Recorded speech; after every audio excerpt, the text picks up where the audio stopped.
2025. I'm calling this Board of Selectmen meeting to order, and we'll begin with the pledge. I pledge allegiance to the flag of the United States of America and to the republic for which it stands, one nation, under God, indivisible, with liberty and justice for all.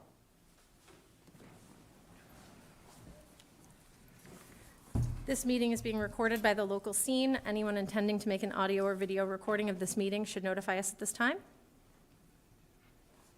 Financial assistance applications are available on the town's website or by calling the Selectmen's office. For anyone interested in volunteering, there are several vacancies on various committees and boards. Two of those openings, actually there are 3 seats open on Finance Committee. So for those unfamiliar, Finance Committee plays a critical role in the town's budget and ultimately what is presented at town meeting. If you'd like to know how money is spent and why, then the Finance Committee is for you. Send your letter of interest to the moderator at kingstonma.gov. Also, another opening, we have 1 open seat on the Capital Planning Committee. So Capital Planning Committee advises the Board of Selectmen, the Finance Committee, and town meeting on all major projects and improvements that fall under their bylaw. So that would be acquisition of equipment, land, buildings, or infrastructure for a public purpose. If you or someone you know would like to fill this vacancy, contact a member of Finance Committee, one of those 4 members. To see a complete list of those openings, as I mentioned, go to kingstonma.gov. So for some events, our first farmers market of the season was this past Sunday. They had some nice weather finally on a weekend, which is nice. So the first Sunday of every month through October, you can find the farmers market at Grays Beach from 10 a.m. to 2 p.m. I'm looking at other people, okay, nodding. But just keep in mind parking is limited, so come early and hang out. June also means it's transfer station sticker season. Just remember your transfer station sticker, also, I guess some people call it the dump. The stickers expire June 30th, so I do know that we are working on a new online renewal. That may be out or may be available as early as early next week. Okay, So we'll let everybody know when that is, but you'll be able to do everything online. And if you prefer, you can still come to the highway barn and get a sticker, correct? Absolutely. Okay, great. So just keep that in mind. We're getting to the end of that season. So check the website for additional events or notices.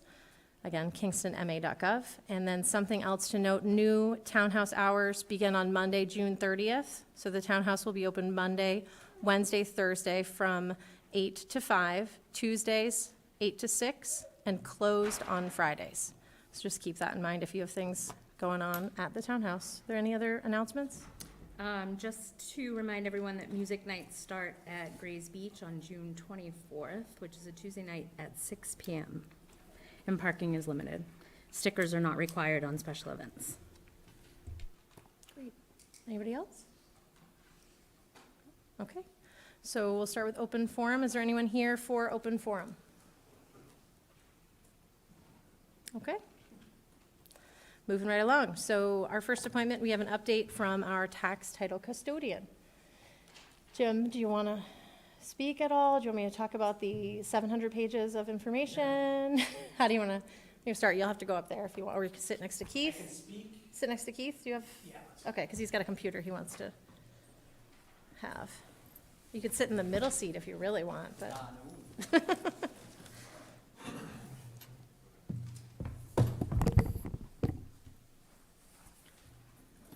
Okay, so just for folks who aren't familiar with this, we have a tax title custodian who is appointed by the Board of Selectmen, serves at the pleasure of the Board of Selectmen, helps manage tax title auctions, and I don't know if you want to speak more on that, just kind of giving the public an idea of what it is that the tax title custodian does and the responsibility before you dive in. I don't know if you need to, do we need to share any of this on the screen, Jim? Because I don't know if you want. Don usually is hooked up, so he can share if you want. There's a lot of information that we shared. It was mostly for your benefit to see what processes we've kind of run through, but really, the information that we have on the memo is really what I'm here to talk about, I guess, is just to make sure that you guys are, on the same page as where I think you guys want to go. So I don't think we need to share, but Okay, that's up to you. okay. Okay, all right, so everybody's received the packets, you've all reviewed the information, okay? So just a summary of the actions to date, we received a parcel list from the previous process that was completed or came close to completion. What we did is we reviewed the legacy data. We cross-verified the parcel records. There was 42 parcels on the 2023 list. We confirmed that the list was accurate or the most up-to-date that we had. So what we did is we started the process with the Plymouth County Registry of Deeds and went and saw what was posted, what's recorded as far as those parcels are concerned with the town. Of the 42, we had 24 parcels that had verified judgments of foreclosure with all rights of redemption passing to the town, right? So those are your tax title possessions, right? Not just your liens, right? You have liens and then you have possessions.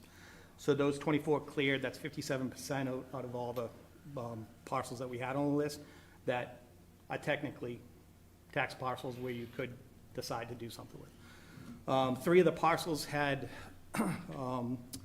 records indicating that redemption had taken place, right? Meaning that a lien was placed at some point, it made it to our list, but it never made it off our list.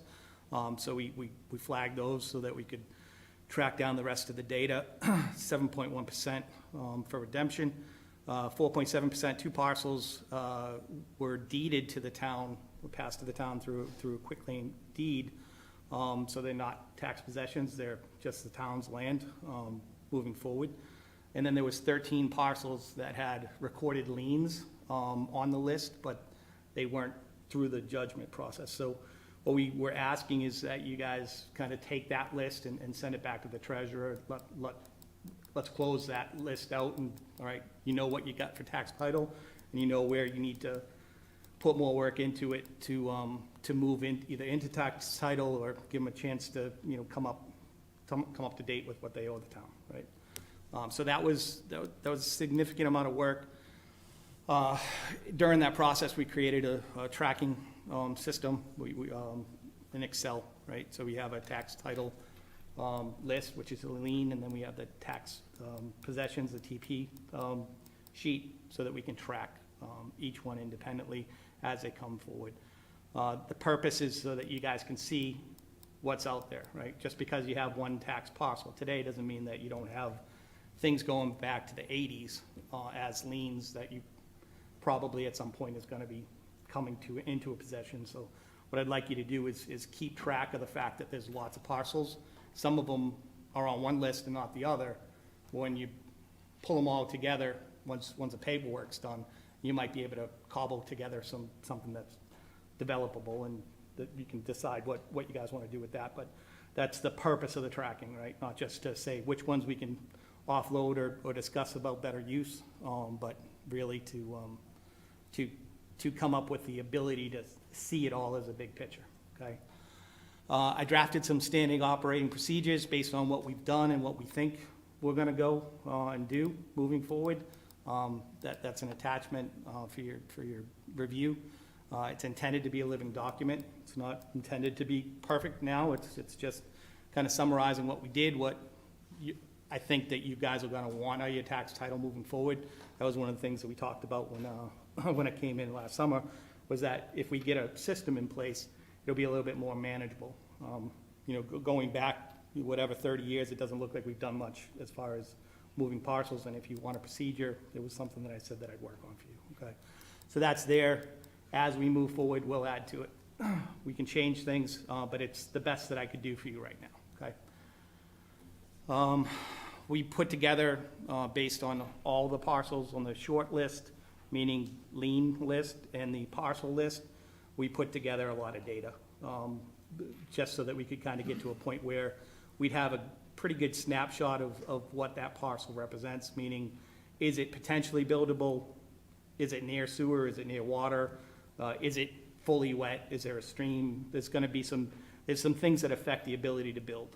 And not that this is designed to be a turnkey process. It's more of a, let's take a snapshot and then bring in a smaller team to decide, is there anything that we can do with this as a single parcel? Or if we combine a few parcels, if the ability comes up, if maybe we can make something buildable and get it out there as a legitimate parcel for development. So we had, so that's basically where we are with the process. I also talked about some items that I'd like you guys to think about. I had reached out to Keith and Eric previously about coming up with a checklist that's developed, or at least developed with the guidance of your town council for your tax parcels, right? We want to know what exactly steps we need to check off, and we want to verify independently of the treasurer's office that it was done. And if it wasn't done, we want to go back and we want to do it so that we clear everything, so that we have a legal process at the end and nobody's suing because we sold something that shouldn't have been sold. It's going to cost a lot of money to fix it. So we'd like to see some movement on that with your help. We'd like to clarify the records on the items. There's 18 parcels that we want to clear up. Can I interrupt for a question on council? When you talk town council, have you dealt at all with the so-called tax title council that we've always used in Boston, David Condon? Carl, I don't have any of the contacts, so this is really my question to you guys was, can we contact whoever it is? So it's, I don't Okay, act on my own. so you're not specifically saying our general town council? Right, You're because talking you legal? have a special counsel for your tax title parcels, correct? Yes. I haven't met him, but I understand that there is one. Oh, right? okay. But really, the guidance is that we want to have an understanding of what they're going to want to see to give the all clear for you guys to move parcels. if you Well, decide. I think that it's a great point, but my point would be that chances are the lawyer who specializes in tax title would be able to come up with a listing for us a lot cheaper than general town council. Oh, I'm sorry, that's what I was advocating for, to reach out to whoever your parcel guy is. Okay. Okay, yeah, Great. okay. Then I think it would be beneficial for the board to request some monitoring of the short list that's out there. I think it's 3-point-something million worth of back taxes. I think a lot of it's just, parcels that were never supposed to be left, and they just kind of forfeited them, or were hoping that they would be foreclosed on, so they wouldn't have it, and specifically in some of the developments, right? They just didn't do anything with them, and they just left them, and now they're sitting there with a big tax liability that's probably an issue for Ken, because we have bad debt out there, right? An awful lot of that tax liability should just be written off, or whatever the process is to get rid of it. Yeah, and then once you get to that point and you foreclose on it, then you do whatever you're gonna do to dispose of it, but then at least it's not bad debt every year, right? Because otherwise, you're sending out tax bills to people who aren't ever gonna pay them, and it's uncollected tax that you'll never get, correct? Absolutely, and it's, swampland that nobody will pay anything for either. Right, and it was probably assessed to a point where they just said, let's let it go, right? So it would be good for this process to include that kind of back and forth with the treasurer through the board, okay? And let's see. And then I just requested just a contact on the board, just as kind of the liaison, just so that we can keep an open line of communication without, coming to meetings. This is my 6th meeting today. So, I can do any of this late at night, but it's a little bit tougher, getting home for a meeting specifically. But if we have a liaison from your board, whoever wants to take it, I can keep in better communication than just coming in for a 5-minute summary. Okay. Can I just ask, you're asking for someone from the board to be your contact? Yeah, In just regards because it's to, gonna like, be what? some back and forth, like reaching out to the parcel lawyer. Okay, I don't know how to do that, but if I talk to somebody, Me either. they can talk to Okay. I mean, you guys are already into it all the time. So it would probably be a little bit easier. Don't want to do it, you don't have to do it. You can always just direct the key. I just don't, I don't know the players. Right. And then that's the bulk of the memo. If you have any questions about the data that was in the, I'm happy to go through with it if you want to go through the spreadsheet, but generally speaking, that's a summary. Okay. Thank you. Questions? It was so much information, much appreciated, trying to digest it all, still trying to figure out what it all looks like. Is the treasurer tax collector not the liaison? You want like a Board of Selectmen, Keith, do you want to speak to that? Is that something, So I'm thinking, forgive me if I'm not interpreting this correctly, Jim, but like, he's obviously volunteering his time, much like we are. Yep. And sometimes we do a lot of this work in the evenings, right? Post hours. So I think the question is if he needed information during the day, no problem. He can call up anybody at the townhouse and get information. okay, I think the that's what question I'm is wondering, more he's not getting information. pinging someone in the evening when you actually Understood. have time, or brainstorming something, trying to get ideas, or bringing it Okay. back to the board. I think that's what I'm hearing, is it's like, if he gets home at 8 o'clock, who's he gonna call? He's not gonna wanna bother an employee at that hour. He'd rather ping in a volunteer. Understood. But I mean, I think anyone here would be, during the day, would be of course willing to, right, Keith? I mean, if he Like calls you and asks said, my questions time or. is limited during the day. It's a lot more Exactly. flexible at nighttime where, you know, a lot of you guys are doing your work too, so. And sometimes it's not email, it's, hey, I have this question, or hey, I ran into this Just problem. to check the and- temperature to make sure that I'm Right. going in the right direction sense. when I gotta make a call, so I'm not going too far ahead of it. So, I mean, I have no objection. Did you guys have additional questions? No. I have no objection for him communicating directly with anyone, including tax title. Ken's looking to speak. Oh, sorry. I didn't see you. My apologies. This is what happens when you're angled this way. I'm not used to sitting on this side of the table. I'm usually over there. Ken Mullally, Town Treasurer, interim collector for the town.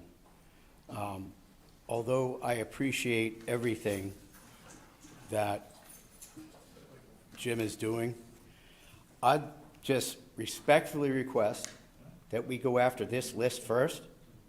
And this is the list that my predecessor, Carl, worked probably 2 years on and was just stopped. So now we're 2 years later, Same list.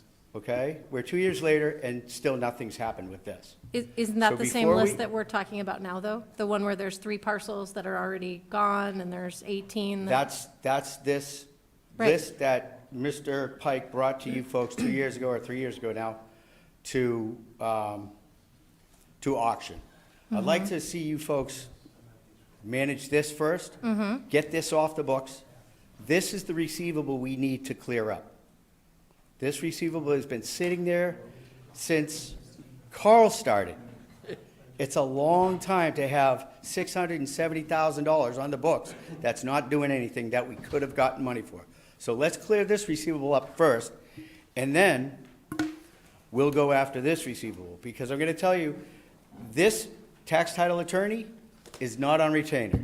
So every email, call, blip, message is getting charged at $140 an hour. I recently brought in, I want to say 22 or 23 properties for foreclosure, all right? Of those, only 2 have yet to pay the tax debt on the properties, all right? In FY '25, we have almost collected $1 million in tax title. $350,000 of that is interest. That's the kind of stuff that helps. So, get rid of this list. Keep this list under control, because this is the list that we can control and collect on without having to go through hoops that the state has now put in front of us in order to get paid on these properties. So if we have an aggressive collection of these, which we have, why not just stick with what's working? This list that Carl brought 3 years ago, we shouldn't be adding to it yet. And when I brought those 20-something properties to foreclosure, or to the start of the foreclosure process, each one of those cost $1,600. So you have to be very judicious when going through this list and saying, these are the properties we want to get to put to auction. Because a lot of times, they're not going to get there. But I'm looking at my short title list that you folks have. The short title list stays in the control of the collector until he passes it over to the treasurer to foreclose. All right?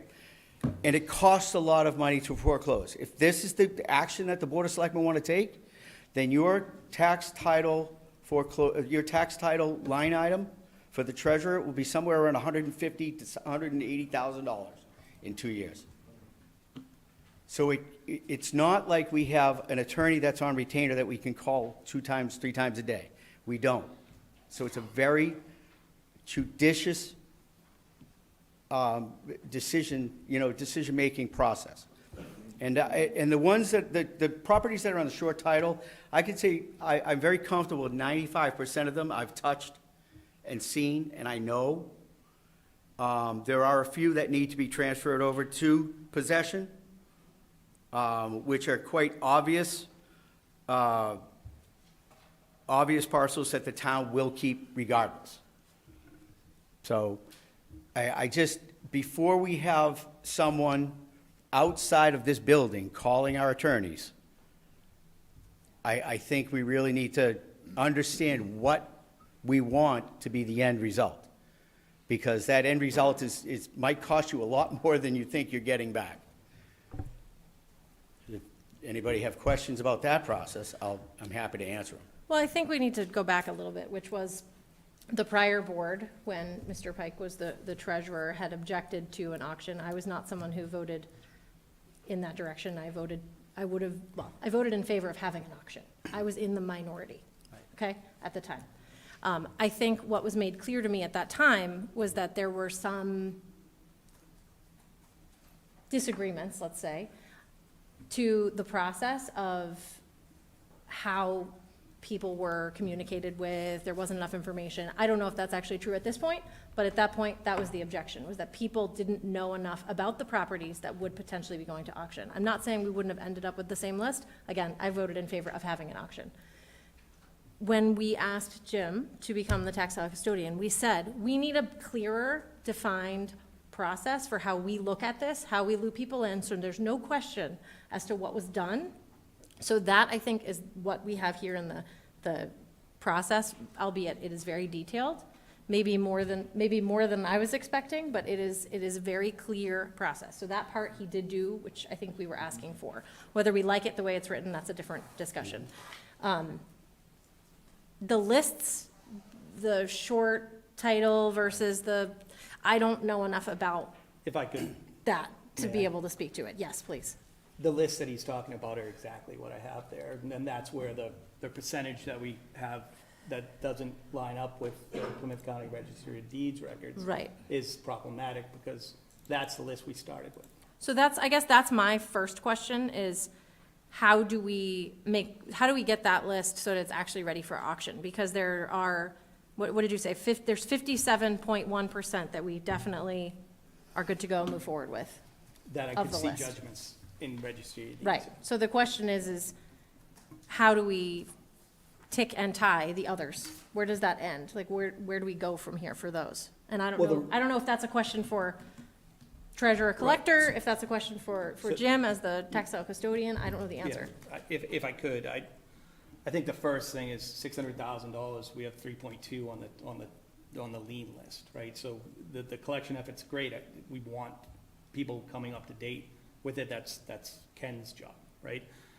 What we also want to do is we don't want to just glass over the fact that some of these parcels between the two lists are next to each other.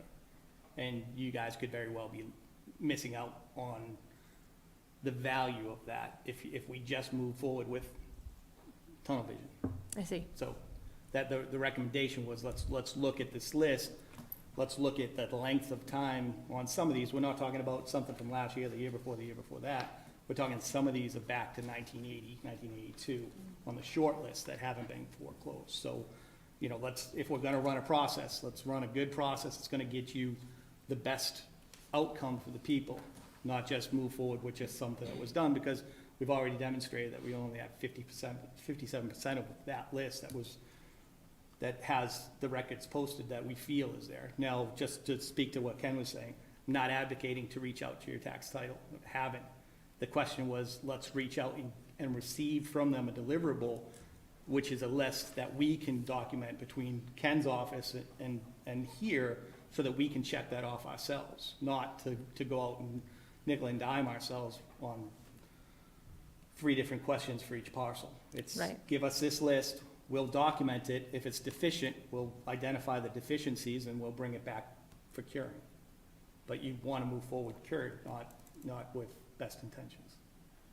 My recommendation. As much as I love, you all know how much I loved tax title when I was treasurer, I would be willing, in order to try to move this forward, is to act somewhat like the liaison that Jim is asking for, to understand, you know, what he's doing versus what Ken is doing, and, you know, looking at the magic 42 parcels. Like, it surprises me to hear that there are 17 that we can't document the closeout numbers, whatever. Just based on the records that I can access. I fully expect that if we go back and we dig a little bit more, we'll Like get it- some more reference numbers and we'll be able to. Like Close have you looked at the folders that have been maintained in the tax title office forever? I don't have, Okay. aside for what I have access to, I don't have access to anything physically in the buildings. Those are the types of things that I think maybe I could help, Perfect. you know, working with Jim and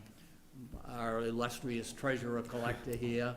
And just to try to make sure we're not, number one, doing something all over again that we've already done. Yep. And number two, that we're doing something where we can, you know, make some progress in eliminating some of these parcels, whether it be, in most cases, I believe, just taking whatever action we have to take to get them the hell off of the rolls, that they're never going to be an asset, they're never going to bring any money in, you're never gonna collect any of the old outstanding revenue or interest. And we continue to accrue interest on these things, which is just, you know, I don't think the right thing. But the long and short, I'm willing to try to get involved to help coordinate. Perfect. And also, what I just want to remind everybody is we need to be sensitive to the new laws that really have not been tested. So we're in the law changed on November 31st of 2024. 2024. And after that date, it's the argument of excess equity, or the equity that the parcel holds, and what the process is, how that process moves. That's more, that's much more difficult to bring these to a resolution. You need, it's all timing. You need someone, we would have to decide within 14 days whether we want to keep the property for the town or sell it. Okay? For instance, I'm talking about the short title list, not the list that's already done. I believe it hasn't been truly stated by the legislature that these tax possessions that we have, they still haven't committed to us not having to find the former owner and giving them the excess equity of the property. That hasn't been really Good luck clarified in with the finding legislature. excess equity Good luck. in any of those You're properties. right, you're absolutely right. Most of those are probably land of low value. But there's some actual equity in this list. And we have to find a realtor that we can work with that can work with us through the state. We have to find appraisers that are qualified for this type of property. So it's a longer process, it's a harder process than it used to be. And I just want to make sure everybody is on the same page and everybody knows that the process isn't just like it is in New Hampshire. You don't pay your taxes, 6 months later, they're selling your house, right? It's not like that here. 2 years, yeah, 2 years. Keith, did you have something Yeah, else? so thanks. I just want to jump in if I could. I mean, I think what might make some sense is to have Carl, Ken, and our tax title custodian sit down at some point and just talk about next steps and make sure you guys are on the same page. Yeah. Moving forward, and then bring back a plan of how you're gonna start addressing this. Right. Because, And I'm until happy you to s- bring in our tax title attorney for this Just keeping in conversation. mind that it's obviously an hourly fee, so Right. we'll just keep that in mind as well. So- I mean, generally, I support this process outline that you've provided. I think it's very detailed, I think it's very clear, and it would be easy for someone to pick up, say you win the lottery and move to Fiji, someone else could take this over and easily follow this process. So, I mean, I would support moving forward with this process outline as is presented, for the tax title custodian to have clarity on what we expect of him. My main concern, I think the process procedure outline is great. I think it's something that we've needed for a long time. My concern would be a little bit too much emphasis on having selectmen involvement. Like, for instance, reports to the selectmen every month. I'm not sure the selectmen should be spending a lot of time reviewing reports every month. But Carl wants to. Maybe that Carl should. can review the reports. I'm This just is- thinking, like, We I can think change any of it. It doesn't. it none doesn't, of yeah, I mean, this is a draft, right? So if you think it should be like once a quarter, you provide an update to us on where things stand or whatever if we need to. I don't know what that timing is. I think the sentiment from what I'm getting is to have regular updates so the board is aware. Because as Ken pointed out, as you had stated in your prior role as the tax title custodian, these things have sat for a long time. So in order for them to move forward in what process is allowed and under, of course, the laws that govern this process, get things moving, right? So we're not just sitting on these Absolutely. lists. So I think we all have that same goal. It's just maybe how we get there is slightly different. Right. So I mean, I support this outline and process. If we want to change it to less often than once a month, Carl, I mean, we can certainly do that, but I mean, I would like to see it formally accepted by this board so that we at least have it solid. It doesn't have to be tonight. If you want to vote on it tonight, that's fine. I will vote against it or abstain, because my only thought would be that as a draft, I only started looking at this 2 or 3 days ago. I'd like a shot to make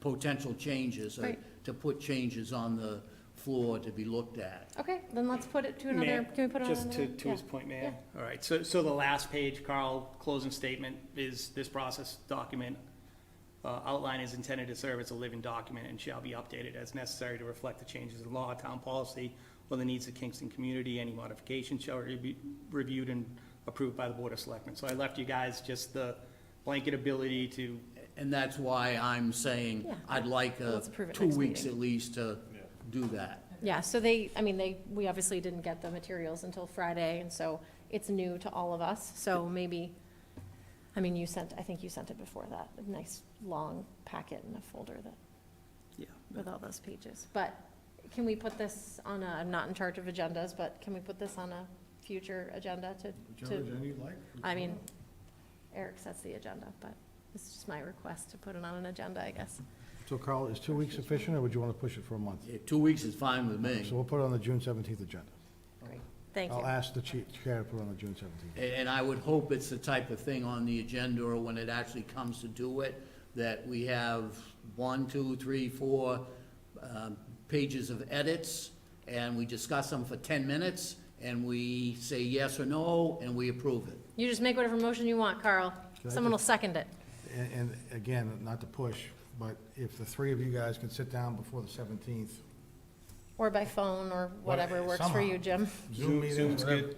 Zoom's good. Just to make sure you guys are on the same page moving forward, so when you come back on the 17th, we know where we are. I think that'd be helpful. It's up to you. Okay, and I'm fine with Carl being the liaison. I don't know if you need that, an official vote, but I don't think you are hearing any objections. So you don't need an official vote? Okay, good. Just an update. Okay. Okay. So it looks like Carl. All right, thank you. Perfect. And Keith, if we could sort out those 18 parcels somehow? Yeah, okay, great, perfect. Awesome. All right. Thank you, everybody. And Jim, thank you for all that. You bet. It's really helpful. Okay. So next appointment is the presentation of recommended town roads to be resurfaced in 2025. So interim Superintendent Sean Turner's here this evening, along with what we hope to be our newly appointed interim foreman. Is here tonight to start a presentation. I'm going to ask for, I'm sorry? Sorry. They were just asking if we wanted to do the ice Oh, cream sure. thing. Are you here for that? Are you here for the victular license? All right. Well, we told her she didn't. All right, I'm just gonna skip this real quick, and I'll show you how, I told her that she didn't have to stay. We had someone here with for the public, we had someone here with a very little baby who was waiting for this motion, so we're just gonna skip ahead to number 4, which is a common victular license application for Happy Jan's Ice Cream. The application is for 269 Pembroke Street for the hours of 12 p.m. to 9 p.m., and the department heads signed off on that. Any questions? Nope, I- go for it. Go for it. I move the Board of Selectmen approve the new common vicular license for Happy Jan's Ice Cream effective immediately through December 31st, 2025. Second. All those in favor? Aye. That's why I didn't make her Thank stay. All right, 4-0-0. But you Sorry need to about have that, M&M ice Sean. cream. M&M Going ice back. cream. Sorry, we were really excited about ice cream. Yeah. You need to share what's happening? Oh. I evidently have some technical issues. I want to share the screen. Thanks. So I logged into Zoom. Hi. Great. Thank you. So if you go to your Zoom. Oh, hold on. Oh, they're all. Yeah, this. Okay, thank you. Appreciate it. No, don't leave the meeting. Go to, Shouldn't work already, huh? It doesn't bring that, it doesn't bring that screen up. so which screen was it? He's like, walk these around for me. Good delegation. Well, it was either walking around and doing that or coming up and Can you speaking. just click All the right. share on the screen itself? Handing it over to Oh, you, just Sean. Click this entire screen. If you could just introduce yourself for folks at home. Yeah, Sean Turner, interim superintendent, was here tonight to present our 2025 That one screen. paving plan. We're trying. Keith's having some technical difficulties, but he's working on it. All right, then go to wherever the tab is. There you go. Oh, look at you. Is that what you wanted? There we go. Thank you. All right, Sorry. perfect. All set? All right, so we had this program that we signed up for probably about 2 years ago. We had a company come in and scan all the streets. It gives us a pavement condition index of every road in town. Some of the roads aren't on there because they were still private at the time, but most of them are on there. So what we do is we can put in a budget for a certain amount for a year, and it will actually spit out several roads to us, what should be paved in that season for the money that we have. As you can see up there, there's the list that it spit out. There was a few streets that it recommended, but after talking to planning, and they have projects coming up, so you don't want to pave those roads if they're going to be doing them within the next couple of years, so. This is the list that we came up with the money that we have for this year. And you can also see in your packets, I gave, in there it gives the condition of the roads and how much they deteriorate every year. And then also by this, it will give what the new PCI will be once the roads are paved. So all of these here are a 2-inch mill and overlay. So we're actually gonna grind the roads down 2 inches and then overlay them. It just works better that way. It holds up longer, it takes the cracks out of the road. Just by doing a simple overlay, yes, it's a little cheaper to do, but you also have to raise castings, which is more money, driveway aprons. You have a risk of the roads re-cracking again within 7 to 9 years. With a mill and overlay, you should get a good 15 years out of them. So, that's the list that we came up with there. There's also on the list, we plan on doing some cracks, yes? Keith? So if I could just jump in real quick, so, just to help out, the list we have, the software breaks down the roads into certain segments. So what we're proposing, what Sean is proposing to, mill and overlay this year are, 5 sections of Crescent Street, and you'll see the, from street name to street name there. So for example, Crescent Street from Kennedy Road to Harbor View Drive. The current condition has been identified as, they graded as a 53. A perfect score is just like a test in a school, it's 100. Right. When we mill and overlay this, that score will go from a 53 to an 83. And ideally, there'll be nothing that we have to do with this road for approximately 10 years after that's been done. 10 or more years, yeah. So the roads we're looking at doing are Crescent Street, Elm Street, and again, these are sections of those, sections of Ring Road, sections of River, and sections of River Street.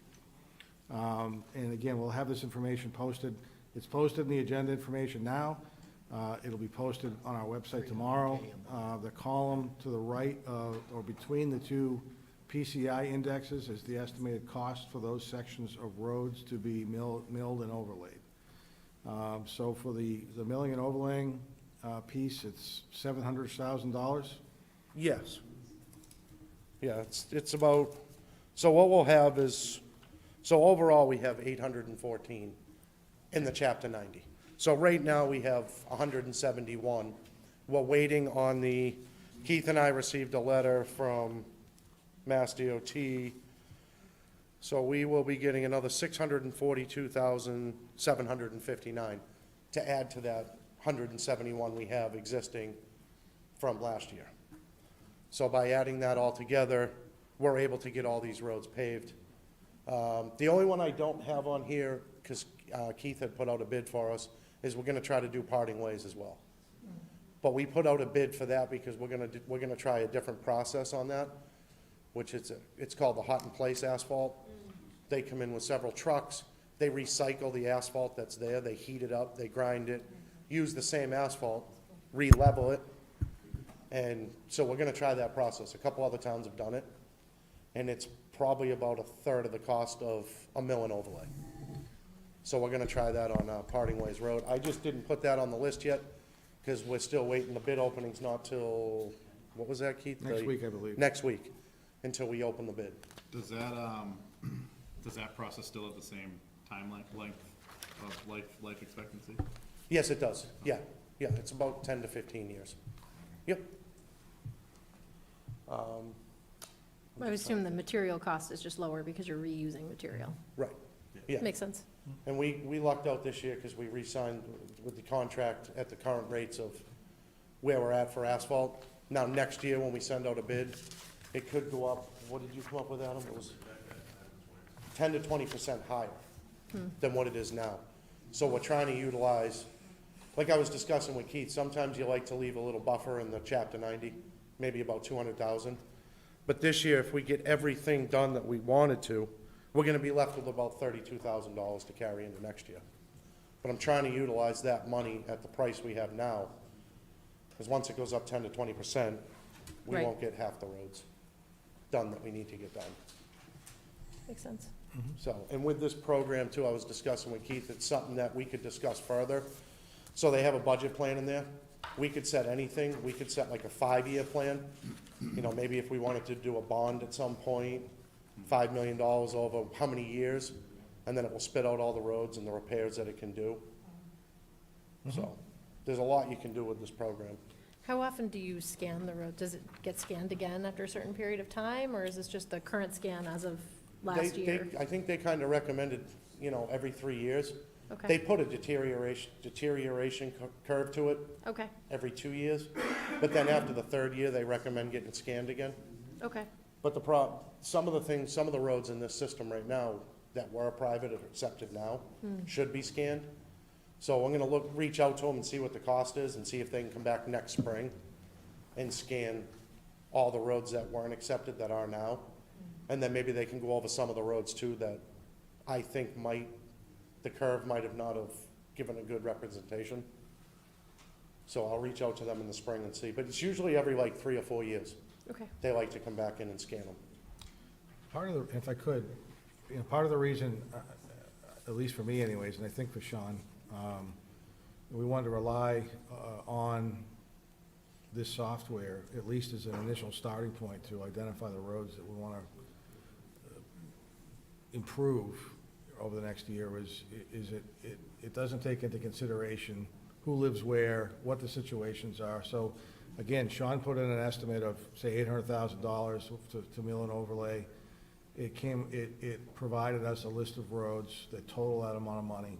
As Sean has already mentioned, there were a couple of roads at least that were on the list, the initial list to mill and overlay, but because there were going to be some sort of construction activities on or around that road, there's no way for the computer to know that. So we then removed those roads from that list, and it repopulates that list with the next segment of roads that is prioritizing, the software is prioritizing.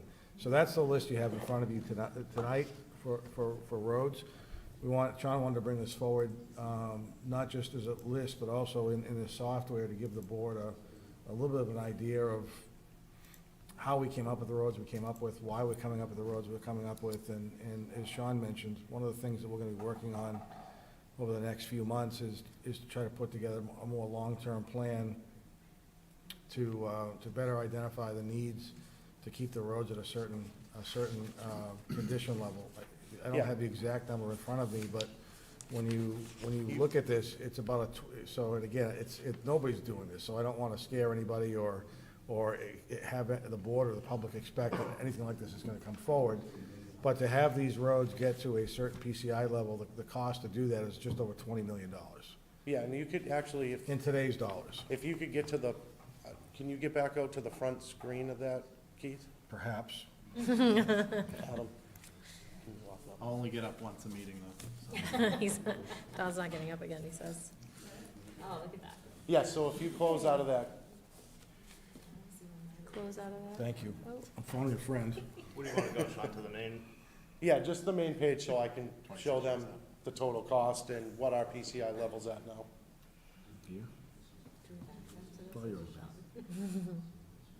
So if you go into layers, We get to learn this software together. So excited. so yeah, that basically gives you an overview right there. So our PCI level right now is a 58 as a town. You'll never be at 100, you'll never be at 80. But if They we say wanted it to be, it normal- would cost $20,243,934. Right. It would cost $20 million to get to that level of maybe a 90 PCI. Most towns shoot for about a 63, 64 as an average, from what Street Logic is telling me.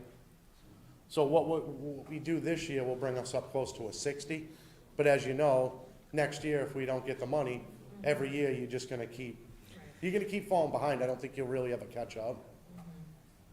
But that just shows basically right there what it would cost and what our PCI level is at right now. And honestly, 58, after talking to them, isn't all that bad.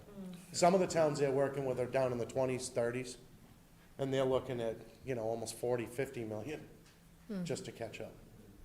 What are the liabilities on public roads and damaged vehicles, if there's any? So, I guess my understanding is that if you call the town of Kingston because you hit a pothole, the town of Kingston has 24 hours to address that road shortcoming problem. And there is no liability as long as the road is, so that the person who unfortunately hit it first, the town has, and notifies that there is no liability to the town. If a person, after 24 hours hits the same pothole, for example, and damages their car, pops a tire, whatever it happens to be, then it would go through our insurance and we may be liable for the repair of that car. Yeah. So then my next question to that, and I don't think that this should absolutely at all jump actual streets, but what is the long-term plan of like pothole? Because that's just a hazard every hour and day, Pottle Street, It's talking about Pottle Street, where or whatever the name of that road is. Right. Pottle Street. That's always been, that's know. always been a, It's funny, Of as course soon you as had he to ask. started asking the question, no, I looked, I I said to understand, Keith, this is gonna be about going to Opachinski. I just know it. but, yeah. It will I be. mean, that's a tough one because of the fact that you would have to add more drainage down there. They did add some last year, but that was mainly to keep the water off of B1, or the front field. And the main reason I even bring it up is because I know you guys go out there and you grade or whatever it's called, Yeah, Great. but with one rainstorm and it's ruined. well, I'm So looking, it's- I'm kind of looking into a different scenario, and I gotta see how much it costs. Really, what should be done is you should have a grader. Tear it up, regrade it with reclaim or processed asphalt and actually roll it in. Unfortunately, we don't have that equipment. Yeah. So I would have to reach out and get a cost for that and see if it's something we can do. Do we have But mutual aid as far as for like roads? ever paving it, I I mean, don't that, necessarily- that you'd be probably looking at, No, probably $1 million. I mean, maybe about $500,000, and then the question is, where's that come from? No, You know. absolutely. I'm just wondering if there's gotta be better ways than you guys having to spend a day out there to have it washed away the next day. I know it's tough, we do And what that's we the- can with the equipment we Yeah. have, but with a front end loader and Yeah, no roller or no grader, yeah. it's hard to get it, so I was actually gonna talk to Sue from Rec and sit down with Rob from Facilities and try to come up with a better game plan or something, and maybe reach out to a few vendors that have graders and Yeah. rollers and see if there's something they could do that would maybe last 6 months instead of a week, Yeah. so. Yeah, or even just the actual road, as opposed to not necessarily worry about paving the parking, but paving the direct Right, no, road I know, through. the access Yeah. road into the first Or- gate, Yeah, yeah. So keeping in mind, a lot of communities across the country have dirt roads. This is what they do. They grade them, everyone drives slowly, you need to be careful.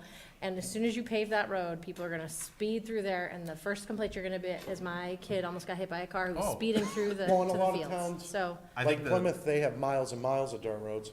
yeah, They have a big grader. With ripping teeth, they have big rollers.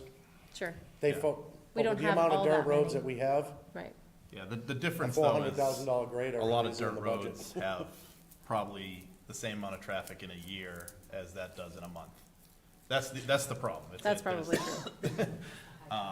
Yeah, So, Yeah, yeah, we no, try to I'm keep up with it. Definitely not necessarily looking to pave it, it's just more of a, what's a better solution than having you guys have to go out there like. and Mr. Pike would say this is another problem that affects 10% of the population of Kingston. I'd make it a toll road and users have to pay. Now you're talking. Well, you're right, Toll road, you're right, I love that. it probably does only affect 10%, but the No, problem I know, is, it's if there's a usually what he liability, says, I then, understand. then it Yep. becomes a bigger problem. Yeah. Well, we've been trying to keep up on it so they don't get too deep that it would become a liability, and, even last week after 7 inches of rain, Yeah, it's tough. I mean, we gotta have somebody go back over this Friday again and Yeah, retouch it up. yeah. But hopefully, once it kind of dries out, if it does ever in the middle of the summer, it should hold up a lot longer. It's the rain that does the damage to it, as you guys know, so just gotta work around the weather. Well, this is great. I think this is fantastic information. This is really helpful, especially seeing the list of how it's calculated and the priority. Yeah, I and I think think this is Adam really and I, helpful. once- This system is very, Once we very get neat. settled in and get some of these road jobs done, some of these drainage jobs, we're gonna sit down and we can come up with a long-term plan that we could come and, go over with you guys and, Sounds great. we can Unless go there are from other questions for Sean, I'd entertain a motion. Can Oh, wait, So- wait, Keith has an Well, objection. so the good news is Sean's only half done. Oh, So that's exciting. that's the milling and overlaying of the roads. We also have a list of roads that we're recommending for crack sealing as well, that if you're gonna make a motion, you might be able to do all one at the same time. I just we need to, can. hold on. Oh, were you trying to get back into that? Yeah. Is it in Next one down, Where's the budgeting, the second, Hang on, let's- second page? budget planner, Second page, in the packet that says Street Logics on the front. and then if you do load, in the middle, at the bottom. Yeah, so it starts with then the Elm top one. Street to South Street. While that's coming up, I did have another question. Another Adam, I quick feel one. like you should just come over here. No, it's true. what did you say, just doing a overlay is, like, in terms of the difference in how long it lasts? Yeah, well, like, so an overlay wouldn't last quite as long depending on how the surface is underneath it. Okay, So sometimes you might wanna do like a crack seal, Hang on. which costs some money to cover up the cracks, Yeah. and then overlay it. Sometimes if you overlay over cracks, 5, 6 years, depending on Yeah. what type of road, how highly traveled it is, you're gonna start to see the cracks. You know, I think it was probably about 7, 8 years ago, we did a certain development, and we're checking on them now, and the cracks are starting to come back. But with grinding it down, you're gonna get those cracks out of there. So, the overlay is, not half the price, but it's close. So you can get more roads done, but you just don't get the life expectancy out of them as you would with grinding them. so my question to that would be, and I assume you guys looked into this, but with the fact that we might not have a lot of money, does it make, is there enough roads where it makes sense to have some get kind of pushed out by doing that process with just an overlay? So then you're offsetting, yes, you only get, whatever, 8 years out of it, but, Well, we could, and myself personally, I'd rather see overlays go into, like, developments, side roads, Yep. more than major collectors, you know. yeah, no, because of the traffic Busier on roads it. because of the Yep. traffic on it, like we're dealing with that on Route 106 now. I think it was, I'd have to look, I think it was probably about 9, 10 years ago now. We overlaid that with an 1.5-inch overlay. Now, every winter when we plow, we're dealing with that 1.5 inch popping and peeling back up. Because it was done on a major road. And I get it, you know, you had to do what you had to do with the money you had. But if we have this amount of money now and I can get, 6 or 7 main roads done, like Ring Road's been on the radar for about 3 years now. Yep. But we had to do a drainage job, which just got completed. So now we can pave it, but that PCI index for Ring Road it's down in the 20s. Yeah, And within 3 years, it could be down in the teens, and it's bad. We're getting calls almost every day for Ring Road. yeah, no, it makes, So that's one road we have to, and that has to be ground down. There's no way we could overlay that. yeah, Way too many imperfections, and if we overlaid that within 5 years, everything would start showing back up again. and, And those are long roads. I mean, Yes. that road there's almost 314,000 to mill and pave that road. and kind of on topic, but not on topic, but I had a few residents tell me that when we had the 7 inches of rain, Ring Road was still flooding. I don't know if you Really? were made aware of that, but if, Yeah, because I drove because I down. don't know, because they told me, because they basically said, if you guys are gonna pave Okay. this, you need to know that All right. it was still, flooding, not in the same spot, slightly further back, but same area. On the same side of the road? Yeah. Okay, because I drove down the following day, and there was nothing there, but it might have found its way off and dissipated by then, so. Yeah, if we Dawn, can get, you connect the resident, Yeah, whoever I reached can out find to you, out with more Sean? information. yeah, if you want to let me, and the next time we get a decent amount of rain, Yeah, Adam or I will definitely be right on top of it to check. okay, Because I haven't completely closed that road down yet through the chapter 90, so between myself and the engineer, if there's an issue, we can get back on the contractor and try to get him to resolve it. Also, to be fair, that was a lot of rain. oh, absolutely. The reason that they had told me was they were basically like, if you guys are paving this, you should know that we Right, still well, have I mean, water I- issues. Yeah, you don't want to spend that type of money on a drainage job, Yes, and then spend that type of money on to pave it, to have puddles still there. yeah, I mean, that road doesn't have any drainage except for that one area we had to add it. yeah, So without proper runoffs in a real heavy storm like that, you might see a little puddling, but it'll dissipate within a day. It's not anything that's gonna be a traffic hazard. okay. Yeah, I'll, Yeah, I'll if you find wanna out have more them reach out to information. me. Yeah. Yeah, okay. definitely, and we'll have a look at it. Great. Did I miss anything else? No, this is the list of roads we're looking to crack seal. No, Yes. yes, it is, that's That's the the crack crack ceiling, I'm seal. sorry, yeah. Yep. So Elm Street, Nottingham Drive, or sections of Elm Street, Nottingham Drive. Yeah, it's basically Elm Street from Millgate down to the Plimpton Town Line.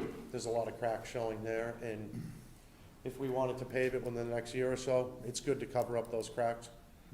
So that will help with that. Nottingham Drive, that's been needed to be done for about 2 years now. We just didn't have the funding last year. We do this year for some crack sealing. So, and if I can fit it in, money-wise, I'd like to do a portion of South Street as well, from Millgate out to 106. There's a lot of cracks forming. So if we get on them now, the roads won't need any attention, shouldn't for about another 6 or 7 years with crack Great. sealing. Great. So that's the other list. Hopefully, we'll get quite a few things done. So. I know, well, I was just gonna say that, expected to have it all done before school starts? Really? We're gonna try. Okay. So I just talked to the paving contractor today before I come in, and River Street and Crescent Street, they wanted to start next week. I asked them if they could put it off till the week of the 16th, because then school will be done, so we don't have to worry about buses. They agreed. Perfect. So I'll start advertising that out. The week of the 16th, they're gonna start Crescent and River. Okay. And then we have to wait for the rest of the money Yep. through Chapter 90 before I can start Ring Road, Elm Street. So once we get that money from the state, we can start on those roads. And as we do But I'm construction. hoping to try to get them done, yes, before Okay. school starts. I was just saying, if we could just have it in either your report or the announcements at the beginning of the meeting when we're doing construction in different areas, that way road work, folks can Yeah, we just can put- prepare and plan. We can put something up on the website, I can put something on the Facebook, and then I planned on those 2 roads, putting out our signboards a week ahead, just letting people know that we're gonna be milling and paving Perfect. on those 2 roads. All right, awesome. Anything else? Good. Nope. No, thank you for this. This is- Yeah, thank you, this is great. No problem. All right, you ready for a motion? I move the Board of Selectmen approve the recommended roads presented this evening for paving and for crack seal. Thank you. Welcome. Is there a second? Second. All those in favor? Aye. Excellent. Thank you so much. Thank you. Thanks. Well, don't go anywhere. You might as well just skip ahead to, Oh, yeah. you want to do that one? Okay, let's do number 5, which is transfer station hours. So we had a resident come in, now there may be more backstory than I'm aware of, but we had a resident come in at our last meeting and speak at open forum concerned about the proposed change that was proposed back in January 2025 during the budget discussions, the initial budget discussions, to close the transfer station on Monday evenings at 3:45 instead of 7:45. So traditionally, Mondays, we're open later, so transfer station was opening to the public at 12 and then closing at 7:45. In the past, this is an area that we have eliminated those evening hours due to budget constraints. And this year was an extremely tight year, and this board supported the town administrator's recommendation, along with many other recommendations of budget adjustments. As much as we want to have the transfer station open Monday nights, I think everyone does, the reality is that something had to give, and we had to adjust some things. When I was one of the people that asked for this to be on an agenda, but that was more so that we could talk about the story behind the change, not because I was expecting us to talk about potentially changing the hours. I don't know if Eric had a different thing in mind, but I still support the decision that was made at town meeting and by this board. However, should we have $20,000 extra dollars somehow, I would be happy to reinstate those hours. With that said, we don't. Yeah, so if I could, I think that the individual who came in, she was simply felt as though it was less convenient to be able to go to the transfer station when it's open, if the Monday evening hours are eliminated. So Sean and I tried to put some information together for the board, and some different scenarios for the board to consider when discussing this. And I will say that the individual who came to the board was initially planning on coming to this meeting and having a conversation. She fortunately had a graduating child who was getting some sort of an award, so she had a conflict and she made the right choice and went to that, rather than coming here anyways. So she may come back at a later date. I know that she and Eric had a conversation about whether we should push this back to the 17th or not. They agreed to at least have the conversation at this meeting. Kim's point, you know, so right now, the transfer station's open 12 to 7:45. The employees, two of the three employees come into work, they work 8 to 8 on Monday. One employee works 8 to 4. Two of the employees, or I shouldn't say that, the three employees work from 8 to noon when the transfer station opens to basically ready the transfer station after a very busy weekend. Cleaning it up, and primarily two guys leave in two separate trucks and bring the trash to CMAS and to the recycling facility. That takes the better part of the 4 hours to be able to do that. So the town of Kingston pays overtime to two of the three employees for 4 hours on a Monday night. The cost of that is $421.52 weekly, or almost $22,000 annually. So just for informational purposes, the transfer station overtime line in fiscal '26 was cut by almost $24,000 for two reasons. Because of the reductions in hours on Monday night and the reduction on weekends selling transfer station decals. So to Kim's point, there's a funding gap of about $22,000 there. We looked at, you know, what would it look like if we had our transfer station employees come in and work noon to 8 o'clock on Monday nights, and only work an 8-hour day, so there would be no need for overtime. The transfer station would be open until 7:45 at night, and the guys would be there till 8 to clean up and close up. So there's a couple of challenges with that. The biggest challenge, frankly, I think, is Sean has been able to share that the later in the day a truck travels to CMAS to dump the load of trash, the longer, oftentimes, the majority of the time, is that fair?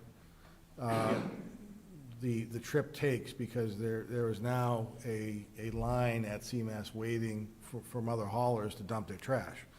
So what may take a couple hours for us to be able to go and come back at, 7 or 8 o'clock in the morning, it takes it sometimes 3, 4, 5 hours. It happened yesterday.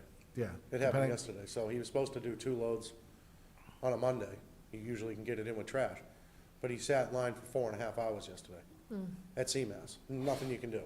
Right. You get trucks, and just because you have the blue plate, you're not. So he could only get one done yesterday. He had to go back and do another one today.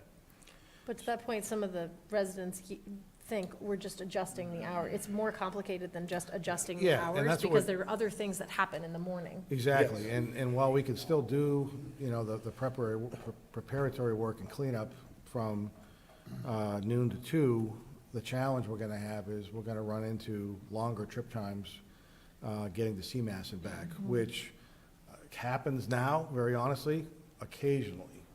And that causes one of the guys at the transfer station to have to work on a Thursday typically and drive a truck to CMAS, dump that truck and come back, but that's very much the exception rather than the rule. The concern we have is it's gonna become more of the rule than the exception if we're going in the afternoon hours on Mondays. So it's difficult for us to be able to say specifically what that cost would be, but we feel very comfortable there would be an additional cost if we open the transfer station later on Mondays so we could stay open till 7:45. We have another issue that we'd have to deal with, but I feel confident that we'd be able to work that out, and we would have to impact bargain with KTEU because we are changing their working hours, which would require us to impact bargain with the union to come to some sort of a solution on how to best address that. There is an option to do that. We think the option is going to become, there's going to be a cost impact of some kind. So we just want to make the board aware of it. Lastly, one of the things Sean and I talked about, how many people are using the transfer station from 4 o'clock or 3:45 to 7:45? And it varies a significant amount between the different seasons. Fall and winter, what they've said is there's 4 to 5 cars an hour that go to the transfer station. So 20 to 24 cars between 3:45 and 7:45 total that entire time. However, in the summertime, there are 30 to 40 cars that go through there in the summertime. So there are 120 to 160 cars that'll go through from 4 to 8 o'clock at night. So there is a significant increase in the summertime, no question about that. Right. But again, trying to put that in perspective, the town of Kingston sells about 4,000 decals a year. So, even if there were 160 cars that went through on a Monday night, less than 1% of the users, and I think when the budget was approved, we certainly understood that there was going to be an impact to service. This is one of those impacts to service. When we talked about it, we tried to figure out a way that would impact the fewest people we could. And I understand having night hours is a nice convenience at time for those who may need those. It was the least impactful time as far as the number of customers. Lastly, if it makes any difference to anybody at all, Sean spent some time yesterday reaching out to some of the area South Shore communities and checking what their transfer station hours are on a weekly basis, and do they offer evening hours. And the 5, 6 that you called, Yeah, there was none. no other community offers The evening hours. latest we found is maybe they might open at 8:30 instead of 8, so they were open till maybe 4:45 was the latest, but there was nobody, Right. in the radius of us, 5, 10 miles that were open late. I mean, and the reason the transfer station, I believe, had the hours initially developed this way, Saturday and Sunday, and then Monday through Wednesday, having the weekend for the transfer station staff being Thursday, Friday, was to accommodate both people who can't get there on the weekend or can't get there during the week. That is, I think, the best scenario and addresses a lot of it. Some folks go to the transfer station Monday evening, not because they have to, but because they look at the clock at 3:30, they have something they want to get rid of, and they say, oh, hey, I can still go. It's Monday. And I would also say that trying to reinstate this, I think we would, because of the low usage, I think we would need to look at anything else that was cut to see if it's of more value for that $20,000 than just this. Yeah. It's not the only thing that yeah. was shifted. You're right. That's a really good point. And we don't take any of these lightly, No. ever. Any kind of change to something like this, we take it very seriously, and that's why it was discussed from January through town meeting. So, Nobody I mean, wants to cut again, services. if we have extra money somehow, I would be happy to bring Monday nights back. We just don't have it. And I had discussed with Keith earlier today too, and we were talking, maybe it's, what, if we find some money, or there was some money, it's maybe you do like the summertime. Sure, Maybe you maybe. do from May to September, you're open late Monday nights, but you're Well, not in the. May or June. Yeah, I mean, that's your busiest times in the Sure. summer. sure. Maybe you stay open late on those Monday nights, but in the winter, the fall, It's not You that any don't. for next year.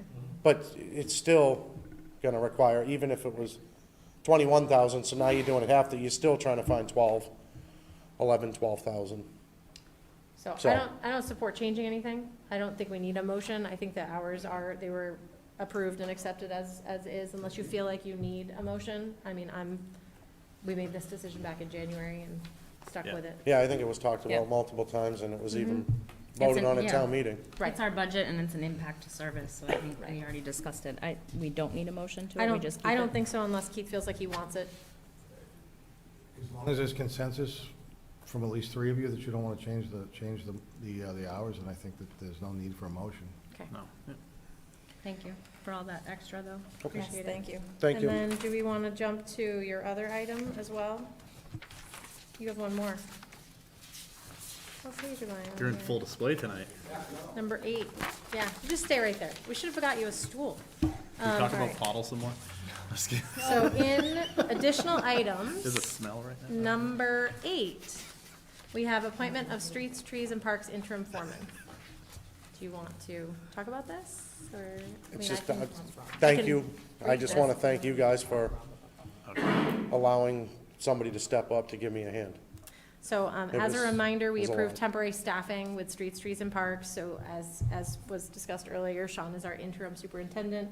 We approved for the recruiting and hiring, or, I guess, interim promotion of, someone to interim foreman. Yes, and there was 2 applicants in-house, and we did, Tina and I did some interviews, and Adam was the best candidate. He comes from the town of Rentham, where he was, Do you want to introduce him? Does he want to come on? So people can Come see on. him? You don't have to speak. I won't make you speak. Well, this is Adam Doucette. Hi. And like I said, he came, the previous town he came from, he did a little bit of supervisory role because their foreman was out. He's been operating equipment for a very long time, so he's handy with the computer, so it was, We saw I think, a that. good asset for the town. Great. So, and he's really gonna help me out a lot. Perfect. Excellent. I move to appoint Adam Doucette to the position of interim streets, trees, and parks foreman, a grade 9, step 6, non-exempt position within KTEU labor with the Streets, Trees, and Parks Department with an anticipated start date of June 4, 2025, contingent with the terms in the offer letter. Second. All those in favor? Aye. Thank you for Thank you. stepping up. Thank you. Thank you. Thanks, nice to meet you. Thank you. Nice to meet you. Okay. Do you have any others? Do you have any others? Okay, so you're off the hook. Okay, going back. Now you must sit and watch. Number 3? Number Back to 3. Back to page 2 here. All right, we are on appointment number 3. So we have a request from Stephen Darby from 42nd Brew Co. requesting a 1-day license. Everything is in the motion on the details. Does anyone have any questions related to that or concerns? I did find it interesting that we issue a liquor license starting at 9 o'clock in the morning. Those churchgoers start early, I guess. I don't know. Yes. All right, I did see that. I move the Board of Selectmen approve the 1-day liquor license request from Stephen Darby of 42nd Brew Company for the First Parish Church Yard Sale located at 222 Main Street, Kingston, on June 14th, 2025, from 9 a.m. to 2 p.m. Second. all those in favor? Aye. Why I 4-0-0. didn't say 222, I don't know, but Okay, that's how I read it. excellent. All right, and moving down to the appointment of an additional animal inspector. I did speak briefly with Chief Holmes about this request. Currently, we have an animal inspector. There is no official backup, but there is some necessary paperwork required by the state in order to have a backup to that animal inspector. He said typically it comes up in situations where there's a dog bite or something along those lines, and from what I understood, the animal control officer wasn't comfortable serving as both the backup as well as potentially dealing with that dog bite, so they were looking for an alternative to that. I don't have any other ideas on who else could potentially serve as a backup animal inspector, so I mean, the chief has a lot on his plate, I hate adding to it, but I don't know how often this comes He up. volunteered to do this, I don't think it happens often, so, this wasn't something he was coerced into, it was something he was gladly willing to assist with. And my understanding is it's expected as few and far between anyway. Very few. So, and the state has specific guidelines on what an animal inspector does and what a backup to that animal inspector would need to do, so. Pretty straightforward to me, unless anyone has any objections or questions. You have, take a motion? I move to appoint Police Chief Brian Holmes as an additional animal inspector through April 30th, 2026. Second. All those in favor? Aye. All right, that was 400. And we have a donation to accept to our Veterans Department. Someone want to take that one? Sure, I move the Board of Selectmen accept the following donations: $100 from Richard and Lynn Aruder for the Kingston Memorial Day Parade and the community cookout. Second. All those in favor? Aye. It's 400. Thank you to Dicky and Lynn. All right. Appointment of Plymouth County Advisory Board member. So in accordance with Mass General Law, Chapter 35, Section 28B, as amended, the Board of Selectmen makes an annual appointment of a representative to the Plymouth County Advisory Board for county expenditures for fiscal year '26. I am currently serving in that role, and I also serve as vice chairman to the executive board for Plymouth County. I'm happy to continue on serving if you'd like me to, just so that you know the meeting is tomorrow. Sounds great. Their meetings are at 10 a.m., right? No. So- Oh, okay. 6 p.m. Oh, all right. I was gonna say I can't do them anyway. Okay. So do you want to make a? I got it. motion? Okay. I move the Board of Selectmen recommend Kim Emberg as the Kingston Board of Selectmen nomination for the Old Colony Metropolitan Planning Oh, Organization. no, no, Nope. whoa, Number not two. that one. Sorry. I Not move that the Board one. of Selectmen You can to do that appoint too. Kim Emberg as a member of the Plymouth County Advisory Board effective July 1st, 2025 to June 30th, 2026. Thank you. Second. I jumped with the 10 a.m. All those in favor? Aye. All right, 400. That's where I got The next one is a signatory member on the Old Colony Metropolitan Planning Council. So Mr. Bouchard, former selectman, was appointed to this position.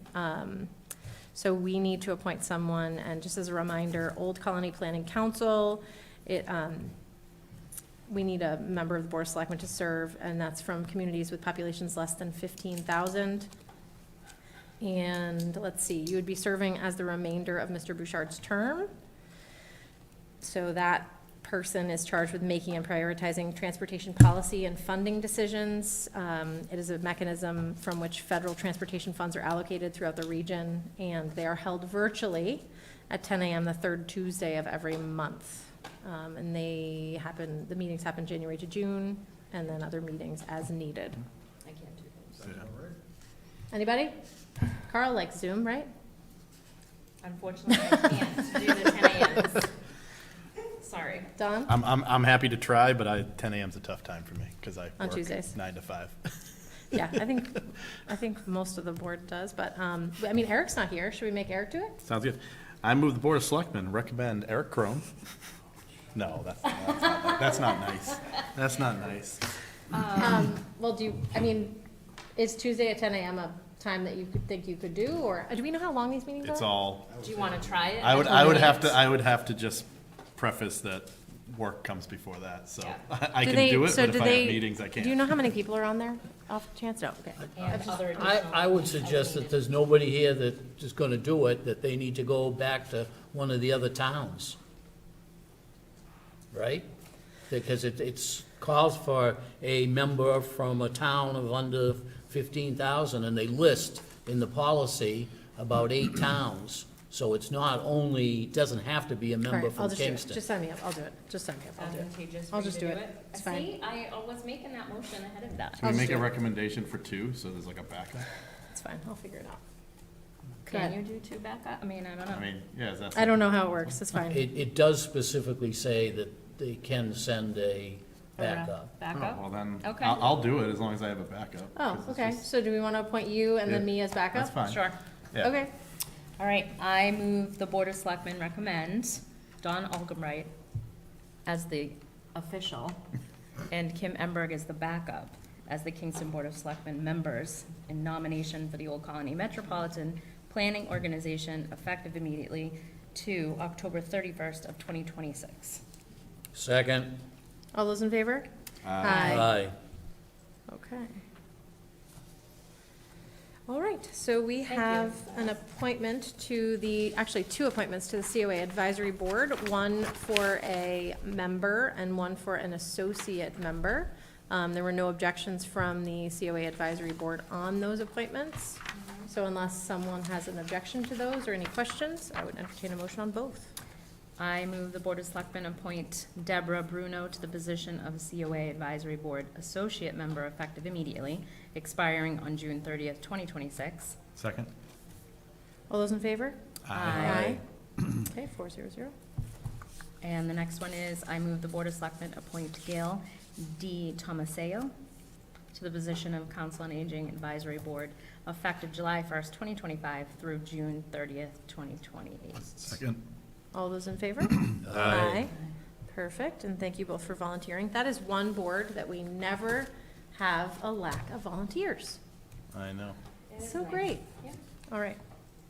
Now we have an appointment for a COA van driver, unless there are any questions or objections on this appointment. I move to appoint Sean Lee to the position of COA van driver, a grade 3, step 2, non-exempt position within KTEU Labor with the Council on Aging Department with an anticipated start date of June 4th, 2025, contingent with the terms in the offer letter. Second. All those in favor? Aye. Okay. And we have 2 folks interested in serving on the Kingston 300th Committee. This reminds me, if we could get an update from them at some point, maybe? Come on, Missy, anyone? It doesn't have to be today, but maybe in a future, Yeah. meeting, we Yeah, could we have an can- update on what's going on and what the plans are, and, I don't know, anything.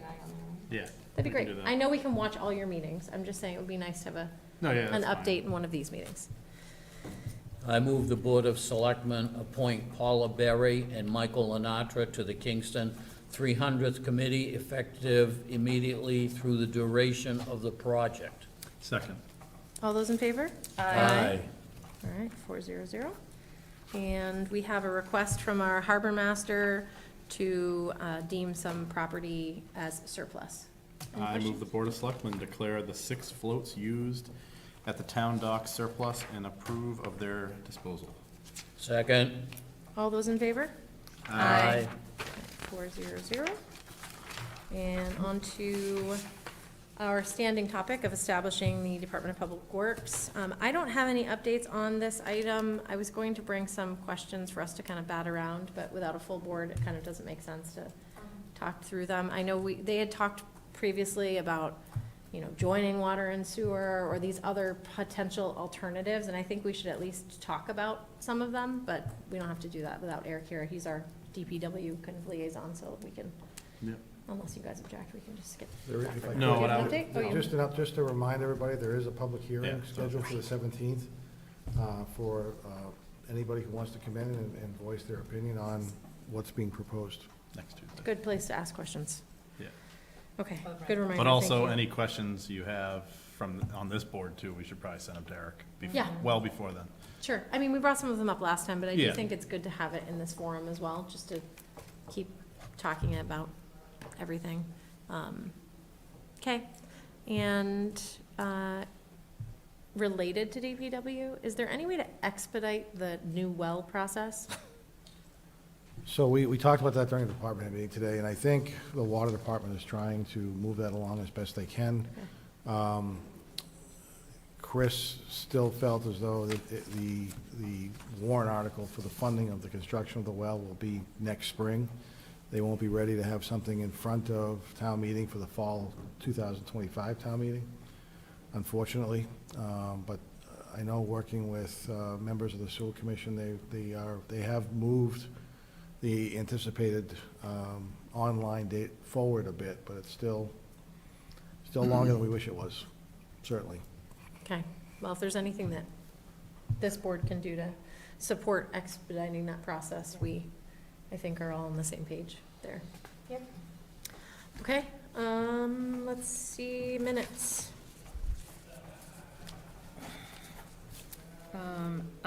You want I that, or are you okay? amended them. Okay. Tricia, did I send you an amendment? No, I didn't. Okay. Interesting.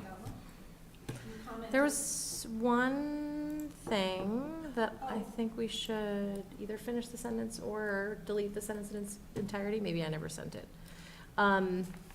The first section, there was it just ended without an end of the sentence, so, we can just hold it until next time, right? It was last meeting. I was might- Batman in one of them, but that was cool. I was gonna. You were leave it. Batman? Ms. Batman? I like that's that, great. that's pretty good. It's actually I was All like, right, that, so I'm let's leaving just that. hold it and we'll find your Batman. I didn't find that one. It was That's great. good. All right, so we'll hold that.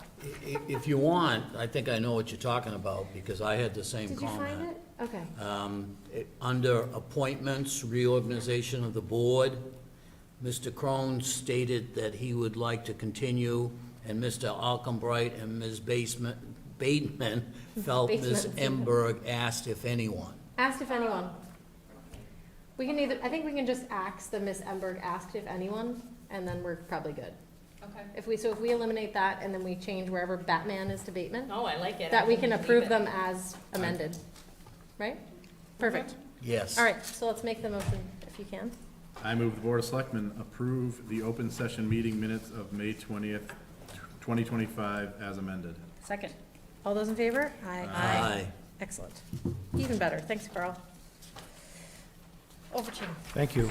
Just a few things, again, just to remind everybody, the 1st of July and the 15th of July, we'll be bringing forth year-end budget transfers. Again, I just want to recognize that the transfer station decals are for sale now. If you want to wait about a week, we should have them online.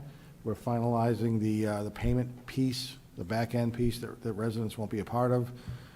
That may have happened as recently as today, but we hope to have that online sometime by mid-June. Exciting. I'm sorry? It's so exciting. I mean, it's, yes, it's a huge improvement in my mind, but we look to have that up and running, it'll be nice. And again, again, I wish Valerie was here. She has been working effortlessly to apply for some grants.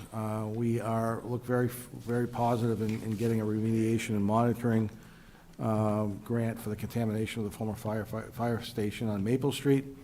The grant request is for $245,000. She's also, and I'm sorry, let me finish this. If the grant is approved, the work would happen sometime during calendar 2026.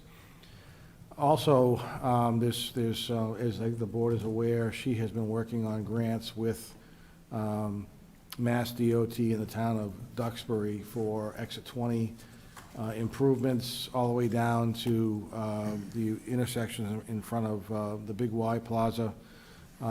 We had some conversations with Old Colony Planning this past week. There's a couple of grants that we can apply for.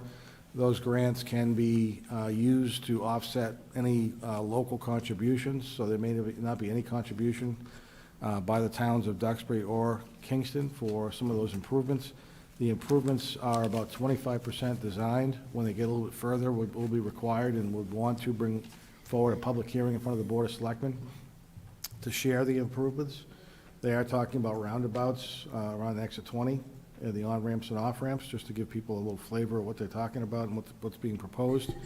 But the state seems to be interested in trying to address not just the exit 20 area, but also the intersection in front of the Big Y Plaza as well, which will be fantastic. So can't say enough about the work that Val and everybody else on our team are working together to try to get these grants in front of the board and in front of Mass DOT and approved.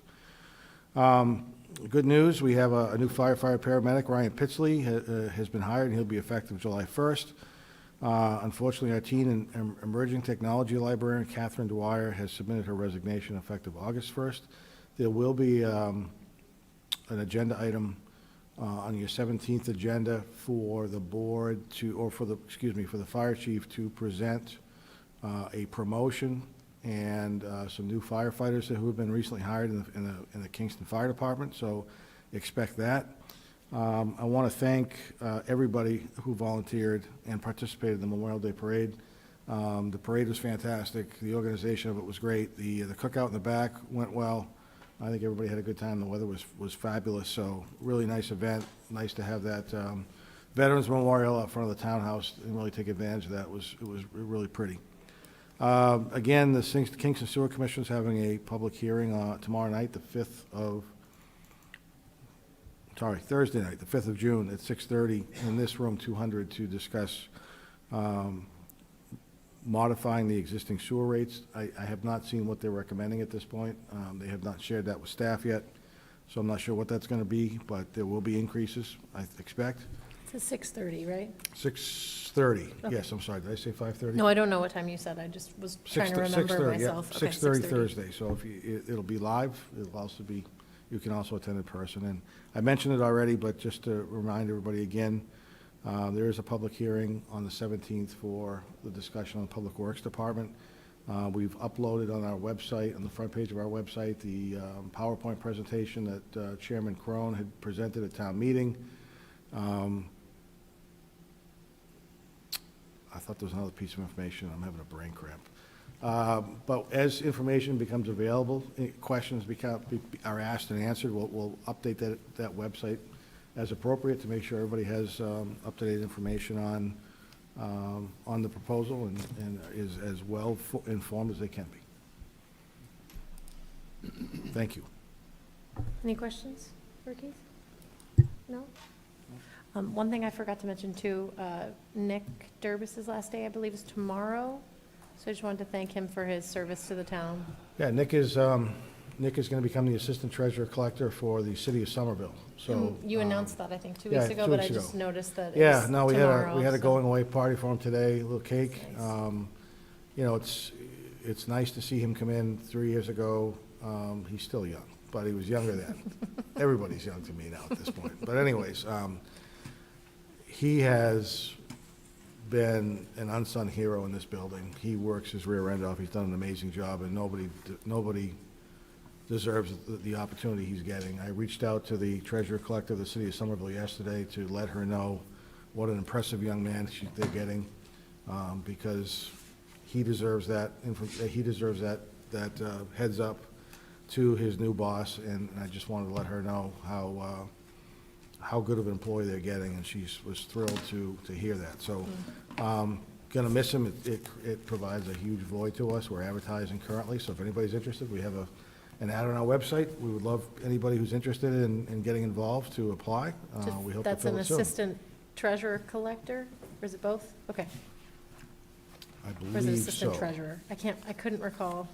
You know what? Check out maybe the Just an website. assistant treasurer. I Okay, apologize. assistant treasurer. It is, I could you're right. not recall if it was Yeah, both, no, but he's good at both, and he will be missed. for sure. Okay. Anything else? Any selectmen comments? Any agenda requests while Eric is not here? We'll just throw a bunch of stuff on there. Just a quick comment on the state budget. It's now the next to last step. The Senate has come out with their budget. As you know, the final budget is the conference committee. And for Kingston, our state aid is within 20K of what we have in the budget. So there's no good news there, or no real bad news either. Silver Lake is, a lot of times, they seem to do a better job of being conservative on their estimating. They're actually to the good by almost 200K from what they have in their budget. So And- we get and that the other- 200K back, right? Yeah. The other thing that, again, I'd like to mention that, you know, we keep hearing how the state, you know, doesn't provide a decent aid. Well, you know, the town is getting almost $600,000 more in state aid this year, or in FY '26, than they did in this current year. And yes, a lot of the additional state aid goes to your cities like Brockton and Fall River and New Bedford and Quincy and Boston. But, you know, I think the state is providing some help. Now, where their budget is going after this year, we don't know. Thanks for that, Carl. Anything else? No? Okay. There's one more motion to make. Motion to adjourn. Second. All those in favor? Aye. Next meeting is June 17th, public hearing at 5:30 for the DPW, and then regular meeting at 6.